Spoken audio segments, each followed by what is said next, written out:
ಕುಡಿಯುವ ನೀರನ್ನ ಕೊಡುವಂತ ಯೋಗ್ಯತೆ ಇವತ್ತಿನ ದಿವಸ ಈಗಿನ ಶಾಸಕರಿಗೆ ಈಗಿನ ಸರ್ಕಾರಕ್ಕೆ ಇಲ್ಲ. ಇವತ್ತು ನಮ್ಮ ಹಳ್ಳಿಗಳಿಗೆ ನೀರಿನ ಸಮಸ್ಯೆ ಆಗ್ಬಾರ್ದು ಅಂತ ಹೇಳಿ 18 ಕೆರೆಗಳನ್ನ ತುಂಬಿಸಿ 200 ಕೋಟಿ ರೂಪಾಯಿ ಮಾನ್ಯ ಯಡಿಯೂರಪ್ಪ ಸಾಹೇಬರಿಗೆ ಕೈ ಮುಗಿದು ತಗೊಂಡು ಬಂದು ಇವತ್ತು ಕೆರೆ ತುಂಬಿಸುವಂತ ಕೆಲಸ ನಮ್ಮ ಸರ್ಕಲ್ನಲ್ಲಿ ನಮ್ಮ ಅವಧಿಯಲ್ಲಿ ನಾವು ಮಾಡಿದ್ದೇವೆ. ಈ ಎಲ್ಲ ಮಾತುಗಳನ್ನ ಇವತ್ತು ಜನರಿಗೆ ಹೇಳಬೇಕಾಗಿದೆ.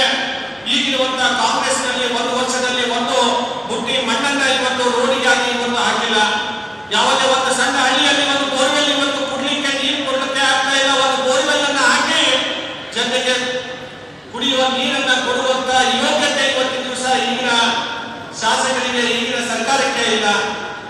ಇಂತಹ ಸಂದರ್ಭದಲ್ಲಿ ನಾನು ನಿಮ್ಮಲ್ಲಿ ಮತ್ತೆ ಮತ್ತೆ ವಿನಂತಿ ಮಾಡ್ತಾ ಇವತ್ತೇನಾದ್ರೂ ನಾವು ಹಿನ್ನಡೆ ಆಗಿದ್ದೇವೆ ಅಂತ ನಮ್ಮ ಮನಸ್ಸಲ್ಲಿ ಏನಾದ್ರೂ ಇದ್ದಿದ್ರೆ ಅದನ್ನ ಇವತ್ತು ನಾವು ಈ ಒಂದು ಲೋಕಸಭೆ ಚುನಾವಣೆಯಲ್ಲಿ ಇವತ್ತು ಲೀಡನ್ನ ಕೊಡೋದ್ರ ಮುಖಾಂತರ ಇವತ್ತು ಮತ್ತೊಮ್ಮೆ ಭಾರತೀಯ ಜನತಾ ಪಕ್ಷ ಇವತ್ತು ಕಲಬುರಗಿ ದಕ್ಷಿಣದಲ್ಲಿ ಇವತ್ತು ಭದ್ರವಾಗಿ ಇವತ್ತು ನಮ್ಮ ಭಾರತೀಯ ಜನತಾ ಪಕ್ಷ ಇದೆ ಅಂತ ಅನ್ನೋದನ್ನ ಇವತ್ತು ನಾವೆಲ್ಲರೂ ಕೂಡ ತೋರಿಸೋಣ ಅಂತ ಮಾತನ್ನ ಮತ್ತೊಮ್ಮೆ ಈ ಸಂದರ್ಭದಲ್ಲಿ ಹೇಳ್ತಾ ಯಾವತ್ತೂ ಕೂಡ ನಮ್ಗೆಲ್ಲರಿಗೂ ಸಹಕಾರ ಕೊಡ್ತಾ ಮಾರ್ಗದರ್ಶನವನ್ನ ಮಾಡ್ತಾ ಬಂದಿದ್ದಾರೆ.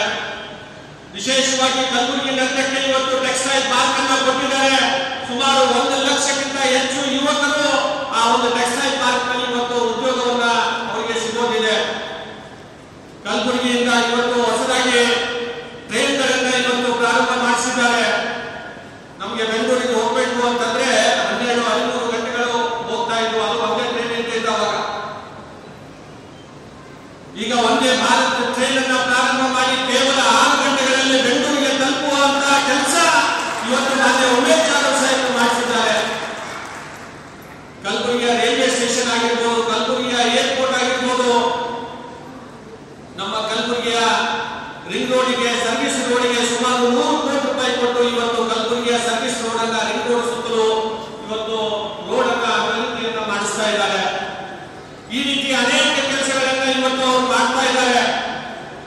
ಈ ಬಾರಿಗೆ ಇವತ್ತು ಒಬ್ಬ ಸಂಸತ್ ಸದಸ್ಯರನ್ನ ನಾವು ಮತವನ್ನ ಹಾಕ್ತಾ ಇಲ್ಲ, ಕೇಂದ್ರದ ಒಬ್ಬ ಸಚಿವರನ್ನ ಮತವನ್ನ ಹಾಕ್ತಾ ಇದ್ದೀವಿ ಅಂತ ಹೇಳಿಕೊಂಡು ನಾವು ಮತದಾನವನ್ನ ಮಾಡಬೇಕಾಗಿದೆ. ನಾನು ನಮ್ಮ ಕ್ಷೇತ್ರದ ಜನರಲ್ಲಿ ಕೈ ಮುಗಿದು ವಿನಂತಿ ಮಾಡ್ತಾ ಇದ್ದೇನೆ. ನಮ್ಮ ಸಹೋದರರಾದಂತಹ ಚಂದ್ರು ಪಾಟೀಲ್ ಅವರು, ಬಸವರಾಜ್ ಮತ್ತಿಮೂಡನವರು ಅವರವ್ರ ಕ್ಷೇತ್ರದಲ್ಲಿ ಈಗಾಗಲೇ ಅವರು ಮಾತು ಕೊಟ್ಟಿದ್ದಾರೆ. 25,000 ಲೀಡನ್ನ ನಮ್ಮ ಮತ್ತಿಮೂಡನವರು ಕೊಡ್ತೀನಿ ಅಂತ ಮಾತನ್ನ ಕೊಟ್ಟಿದ್ದಾರೆ. ನಮ್ಮ ಚಂದ್ರು ಪಾಟೀಲ್ ಅವರು ಕೂಡ ಲೀಡನ್ನ ಕೊಡ್ತೀನಿ ಅಂತ ಮಾತನ್ನ ಹೇಳಿದ್ದಾರೆ. ಆ ಸಂದರ್ಭದಲ್ಲಿ ನಮ್ಮ ಕಲಬುರಗಿಯಿಂದಲೂ ಕೂಡ ನಾವು ಲೀಡ್ ಕೊಡುವಂತ ಕೆಲಸ ದಕ್ಷಿಣದಿಂದ ಕೂಡ ಆಗ್ಬೇಕಾಗಿದೆ ಅಂತ ವಿನಂತಿಯನ್ನು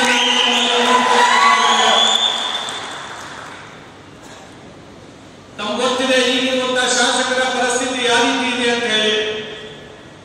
ಆ ಸಂದರ್ಭದಲ್ಲಿ ಚುನಾವಣೆ ಸಂದರ್ಭದಲ್ಲಿ ಬಹಳ ಮಾತುಗಳನ್ನ ಹೇಳಿದ್ರು. ಒಂದೇ ಕುಟುಂಬಕ್ಕೆ 20 ವರ್ಷ ತಾವು ಮತವನ್ನು ಹಾಕಿ ಅಧಿಕಾರ ಕೊಟ್ಟಿದ್ದಾರೆ, ನನಗೆ ಒಂದು ಅವಕಾಶ ಕೊಡಿ ಅಂತ ಹೇಳಿದ್ರು. ನಮ್ಮ ಜನ ಏನೋ ಒಂದು ಬದಲಾವಣೆ